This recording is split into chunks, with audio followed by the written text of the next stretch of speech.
नमस्कार दोस्तों। पुराने ज़माने में उत्तर भारत में एक सन्यासी रहता था। वह बड़ा विद्वान और तपस्वी था।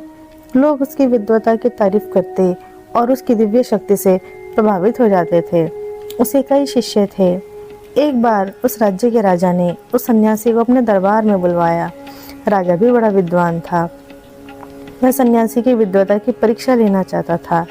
उसने सन्यासी का जोरदार स्वागत किया। सन्यासी ने राजा से पूछा, महाराज, आपने मुझे यहाँ क्यों बुलवाया है? राजा ने बताया, मैंने आपकी विद्वता की बड़ी बात सुनी है। आप बड़े महात्मा और दिव्य शक्ति वाले हैं। मैं आपसे एक प्रश्न करना चाहता हूँ। मैंने कई सन्यासियों से यही सवाल किया है, लेकिन मुझे किसी से संतोषजनक उत्तर नहीं मिल सका। सवाल यह है, सन्यास बड़ा या गृहस्थ आश्रम बड़ा है? सन्यासी, बस यही सवाल है। मैं इसका ठीक जवाब दे सकता हूँ। राजा ने कहा, यदि आप यह सिद्ध कर दें कि सन्यास बड़ा है तो मैं गृहस्थ आश्रम छोड़कर सन्यास ग्रहण करूँगा। यदि यह साबित हो जाए कि गृहस्थ आश्रम बड़ा है तो आपको सन्यास छोड़कर गृहस्थ आश्रम स्वीकार करना पड़ेगा। सन्यासी ने उत्तर दिया, मुझे आपकी शर्त स्वीकार है, लेकिन मेरी भी कुछ शर्तें हैं। क्या आप उन्हें स्वीकार करने को तैयार हैं? राजा बोला, मैं तैयार हूँ, शर्तें सुनाइए।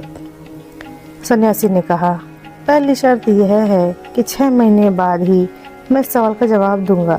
तब तक मैं जो कुछ भी करूँ उसके बारे में आप मुझसे कुछ नहीं पूछोगे। दूसरी शर्त यह है कि मैं आपसे जो कुछ करने को कहूँ आपको तुरंत उसे करना होगा। राजा ने सन्यासी की शर्तों को मंजूर कर लिया।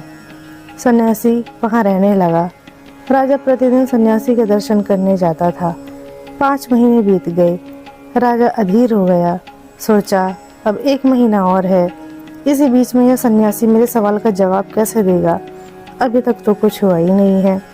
एक दिन रोज की तरह जब राजा सवेरे सन्यासी के दर्शन करने गया, सन्यासी ने राजा से कहा, कल सुबह हमें भ्रमण के लिए जाना है। आप तैयार रहना, लेकिन आप अपना वेश बदल लेना कि कोई आपको पहचान ना ले। भ्रमण में 2-3 सप्ताह लगेंगे। उसके लिए भी आवश्यक प्रबंध कर लीजिए। राजा ने यात्रा का सब इंतजाम कर दिया। दूसरे दिन सवेरे सन्यासी ने भी अपना वेश बदल लिया और दोनों निकले। चलते चलते वे एक राज्य में पहुँचे। वहाँ की राजधानी में उस दिन एक राजकुमारी का स्वयंवर था। कई राजकुमार आए हुए थे। राजा और सन्यासी भी राजसी वेश धारण कर स्वयंवर देखने गए। सन्यासी और राजा स्वयंवर के मंडप के पास जा बैठे। वहाँ कई राजकुमार बैठे हुए थे। ठीक समय पर राजकुमारी वहाँ पहुँच गई। राजकुमारी हाथ में वरमाला लिए एक एक राजकुमार को देखते जाती, लेकिन उसको कोई राजकुमार पसंद नहीं आया। मंडप के पास बैठे एक युवक पर उसकी दृष्टि पड़ी। उसने दूसरे ही क्षण वरमाला उसके गले में पहनाई। वह सन्यासी ही था। सन्यासी ने तुरंत उस माला को गले से उतार फेंका और बड़ी जल्दी वहाँ से भाग निकला। सब लोग यह देखकर चकित हो गए। राजा भी उसके पीछे भागा। दोनों एक जंगल में पहुँचे। रात हो गई थी। दोनों एक पेड़ के नीचे बैठ गए। राजा को बड़ी भूख लग रही थी। जाड़े के कारण राजा का शरीर ठिठुर रहा था। राजा को सन्यासी पर गुस्सा आ रहा था, लेकिन शर्तों की वजह से वह चुपचाप बैठा रहा। थोड़ी देर बाद सन्यासी ने राजा से पूछा, महाराज, आपको भूख लग रही होगी ना? राजा ने कहा, जी हाँ, बड़ी भूख लग रही है। बड़ी ठंड भी लगती है। उस पेड़ के घोंसले में 2 कबूतर आराम से रहते थे। उन्होंने राजा और सन्यासी की बात सुनी। कबूतर ने अपनी कबूतरी से कहा, देखो, इन लोगों में एक ऐसा दुखी है। यदि मैं उसकी कुछ सेवा कर सकूं, तो अपने जीवन को मैं सफल समझूंगा। कबूतर उड़ा। उसने कहीं से कुछ आग लाकर वहां गिरा दी। आग पाकर राजा बड़ा प्रसन्न हुआ। वह कुछ पत्तियों और टहनियों को जलाकर तापने लगा। थोड़ी देर बाद राजा ने कहा, अब कुछ खाने को भी मिल जाए तो कितना अच्छा हो। कबूतर ने कबूतरी से कहा, मैं इस आग में गिरकर उस राजा का भोजन बनूंगा। कबूतरी को बड़ा दुख हुआ, लेकिन उसने अपने प्रियतम को अपने धर्म का पालन करने से नहीं रोका। कबूतर तुरंत आग में गिर गया। राजा घबरा गया कि एक पक्षी आग में गिरकर छटपटा रहा था। सन्यासी ने राजा से कहा, महाराज घबराइए नहीं, लीजिए आपके लिए भोजन भी आ गया है, खुशी से भूख मिटाइए। राजा ने कबूतर का मांस भूनकर खा लिया। सन्यासी ने राजा से पूछा, क्या अब भूख मिट गई? राजा बोला, अब और भी बढ़ गई है। कबूतरी ने यह बात सुनी। उसने सोचा, मेरे स्वामी के बलिदान से राजा की भूख नहीं मिटी है, अब मुझे भी आत्मसमर्पण कर उन्हें सुखी बनाना चाहिए। अपने स्वामी के त्याग पथ पर चलना मेरा कर्तव्य है। यह सोचकर वह भी आग में गिर गई। राजा चकित हो गया।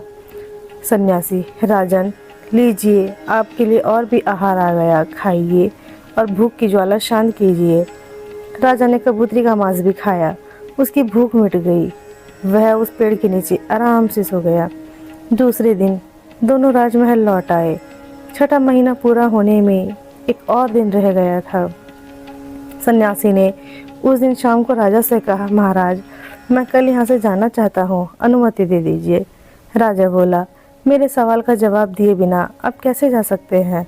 सन्यासी बोले, महाराज मैंने जवाब तो दे दिया है। राजा बोले, कब? सन्यासी, उस दिन, उस स्वयंवर के दिन। राजा घबरा गया। उसे कुछ भी याद नहीं आया। सन्यासी कहने लगा, राजन आपको याद नहीं होगा, सुनो मैं बताता हूँ। उस दिन स्वयंवर में मैं चाहता तो एक राजकुमारी पा सकता था, मुझे आधा राज्य भी मिल जाता, लेकिन मैंने वह सब छोड़ दिया क्योंकि मेरे दिल में संसार के सुख भोग की इच्छा ही नहीं है, इसलिए मैं वहाँ से भाग निकला। यह है संन्यास। संसार का सारा सुख खुद आकर गले पड़े तब भी उसे त्याग देना ही संन्यास है। उसी प्रकार एक कबूतर और कबूतरी ने आपके लिए अपना आत्मसमर्पण किया था। आपको भूखा देखकर पहले कबूतर ने आपके लिए अपनी बलि चढ़ाई, उसके बाद कबूतरी ने भी आपके लिए आत्मत्याग किया। मैंने उनकी बातचीत सुनी थी। देखो, गृहस्थ आश्रम धर्म का पालन। अब आप समझ गए होंगे कि सन्यासी और गृहस्थ दोनों अपने स्थान पर समान हैं। दूसरों के सुख के लिए आत्मसमर्पण करने को तैयार रहने वाला सच्चा गृहस्थ है। सन्यासी का भी यही धर्म है। सन्यासी का जवाब सुनकर राजा का संदेह दूर हो गया। उसने अपना जीवन दूसरों के सुख के लिए ही अर्पित कर दिया। उसके राज्य में प्रजा बड़ी सुखी थी। दोस्तों, अगर आपको हमारी वीडियो पसंद आई हो तो प्लीज़ लाइक कीजिए, कमेंट कीजिए और हमारे चैनल को सब्सक्राइब कीजिए।